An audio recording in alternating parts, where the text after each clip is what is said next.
The conjuring last rites Hollywood की मशहूर horror franchise the conjuring universe की नौवीं और आखिरी कड़ी है, जो 5 सितंबर 2025 को सिनेमाघरों में रिलीज हुई।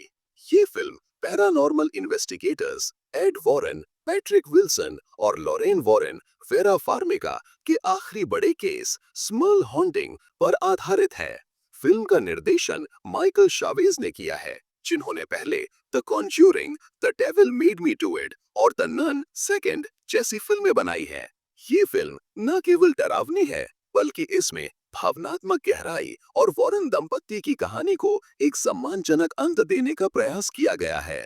फिल्म की कहानी 1964 के एक फ्लैशबैक से शुरू होती है, जब गर्भवती लॉरेन वॉरेन और उनके पति एड वॉरेन एक खतरनाक राक्षसी शक्ति का सामना करते हैं, जो एक पुराने शैतानी दर्पण कर्स्ड मिरर से जुड़ी है। ये दर्पण उनकी अजन्मी बेटी जूडी वॉरेन को प्रभावित करता है। जूडी मिया टॉमलिंसन का जन्म होता है, लेकिन वो मृत पैदा होती है और 1 मिनट बाद चमत्कारिक रूप से जीवित हो जाती है। हालांकि इस घटना के बाद जूडी के साथ अलौकिक और डरावने अनुभव शुरू हो जाते हैं, जैसे भयावह सपने और आत्माओं का दिखना। कहानी 20 साल बाद आगे बढ़ती है, जब वॉरेन दंपत्ति सामान्य जीवन जीने की कोशिश कर रहे हैं। जूडी अब बड़ी हो चुकी है और अपने मंगेतर टोनी स्पैरा पेन हार्डी के साथ है। उसी दौरान पश्चिमी पेंसिल्वेनिया में स्मर्ल परिवार, स्मर्ल फैमिली, उसी शैतानी दर्पण की चपेट में आ जाता है, जो उनके घर में अलौकिक घटनाओं को जन्म देता है। इस दर्पण का वॉरेन परिवार से गहरा संबंध है और ये राक्षसी शक्ति अब दोनों परिवारों को निशाना बनाती है। वॉरेन दंपत्ति इस केस को सुलझाने के लिए आगे आते हैं, लेकिन इस बार ये उनकी सबसे व्यक्तिगत और खतरनाक जांच बन जाती है। लॉरेन को दर्शन विजन्स होते हैं, जिसमें वो अपने पति एड, बेटी जूडी और दामाद टोनी को खोने का डर देखती है। कहानी में डरावने तत्वों के साथ साथ परिवार, प्यार और विश्वास जैसे भावनात्मक पहलू भी हैं। फिल्म का क्लाइमैक्स इस बात पर केंद्रित है कि वॉरेन दंपत्ति इस शैतानी शक्ति को कैसे हराते हैं और अपनी बेटी जूडी को बचाते हैं। फिल्म का अंत भावनात्मक और प्रतीकात्मक सिंबॉलिक है। वॉरेन दंपत्ति स्मॉल परिवार और अपनी बेटी जूडी को उस शैतानी दर्पण की शक्ति से बचाने में सफल हो जाते हैं। ये दर्पण, जो पूरे कॉन्ज्यूरिंग यूनिवर्स में बुराई का प्रतीक रहा है, आखिरकार नष्ट हो जाता है। इस प्रक्रिया में लॉरेन और एड को अपनी आध्यात्मिक शक्ति और एक दूसरे के प्रति प्यार का सहारा लेना पड़ता है। अंत में जूडी की शादी टोनी स्पैरा से होती है, जो एक भावनात्मक और खुशी का पल है।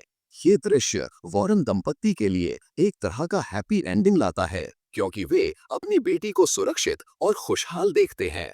इसके बाद एड और लॉरेन पैरानॉर्मल जांच से रिटायर हो जाते हैं, जिससे उनकी कहानी को एक शांतिपूर्ण अंत मिलता है। हालांकि फिल्म का अंत ये भी संकेत देता है कि कॉन्ज्यूरिंग यूनिवर्स भविष्य में नए किरदारों या कहानियों के साथ जारी रह सकता है। थीम्स एंड सिंबलिज्म, परिवार और प्यार। ये फिल्म हॉरर से ज्यादा पारिवारिक ड्रामा पर केंद्रित है। वॉरेन दंपत्ति का अपनी बेटी और एक दूसरे के लिए प्यार कहानी का आधार है। ये दिखाता है कि असली डर प्रियजनों को खोने का होता है, न कि केवल राक्षसों से। दर्पण इस फिल्म में बुराई का प्रतीक है, जो अतीत और वर्तमान को जोड़ता है। ये वॉरेन परिवार और स्मॉल परिवार दोनों को प्रभावित करता है और इसका नष्ट होना बुराई पर अच्छाई की जीत को दर्शाता है। लॉरेन की आध्यात्मिक शक्तियां और एड का विश्वास फिल्म में महत्वपूर्ण भूमिका निभाते हैं। ये फिल्म दिखाती है कि विश्वास और प्रेम किसी भी बुराई को हरा सकता है। फिल्म की खूबियां और कमियां। पैट्रिक विल्सन और वेरा फार्मिगा का अभिनय शानदार है। उनकी केमिस्ट्री फिल्म का दिल है। मिया टॉमलिंसन और पेन हार्डी भी अच्छा प्रदर्शन करते हैं। ये फिल्म हॉरर के साथ साथ भावनाओं को भी छूती है, खासकर वॉरेन दंपत्ति और उनकी बेटी जूडी की कहानी के माध्यम से। क्लाइमैक्स, दूसरा हाफ और क्लाइमैक्स रोमांचक है, जो कहानी को एक संतोषजनक अंत देता है। कॉन्ज्यूरिंग सीरीज की अन्य फिल्मों की तुलना में ये फिल्म हॉरर के मामले में कमजोर है।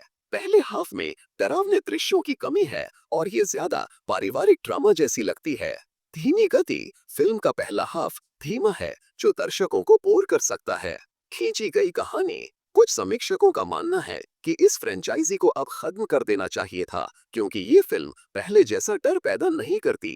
Critic rating. ज्यादातर समीक्षकों ने फिल्म को 2.5/5 या 3/5 रेटिंग दी है, क्योंकि ये हॉरर से ज्यादा भावनात्मक ड्रामा पर केंद्रित है। दर्शकों ने इसे अब तक की सबसे भावनात्मक कॉन्जूरिंग फिल्म बताया है, लेकिन हॉरर के शौकीनों को थोड़ी निराशा हो सकती है। लास्ट राइट्स एक ऐसी फिल्म है जो हॉरर फैंस के लिए थोड़ी कम डरावनी हो सकती है, लेकिन ये वॉरेन दंपत्ति की कहानी को एक भावनात्मक और सम्मानजनक अंत देती है। ये फिल्म डर से ज्यादा परिवार, प्यार और विश्वास की कहानी है। अगर आप कॉन्जूरिंग यूनिवर्स के फैन हैं, तो ये फिल्म आपको एड और लॉरिन की अंतिम यात्रा के लिए जरूर देखनी चाहिए। हालांकि अगर आप तगड़े हॉरर की उम्मीद कर रहे हैं, तो ये फिल्म आपकी उम्मीदों पर पूरी तरह खरी नहीं उतर सकती। कहाँ देखें? ये फिल्म सिनेमा घरों में उपलब्ध है और हिंदी, अंग्रेजी, तमिल और तेलुगु भाषाओं में रिलीज हुई है।